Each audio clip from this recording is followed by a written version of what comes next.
Hello. Hello, কোথায় আছিস রে? এই আছি, উত্তরপাড়ায় আছি।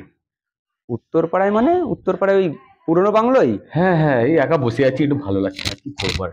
একটু মানে মনের তাই শান্তি, ঠান্ডা লাগছে। সে নাই ঠিক আছে রে, এই ভর দুপুরে তুই উত্তরপাড়ায় বাংলো, এই তুই জানিস না ওখানকার ঘটনা?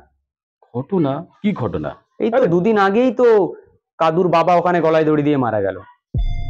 হ্যাঁ তো কি হলো? থাকিস না ওখানে, চলে আয়, ওই জায়গা খুব খারাপ, কেউ এখন আর যায় না ওখানে। আরে এই যুগে এসে কিসের ভূতের ভয় দেখাচ্ছে? ভূত ভূত এসব মানি না, ঠিক আছে সব।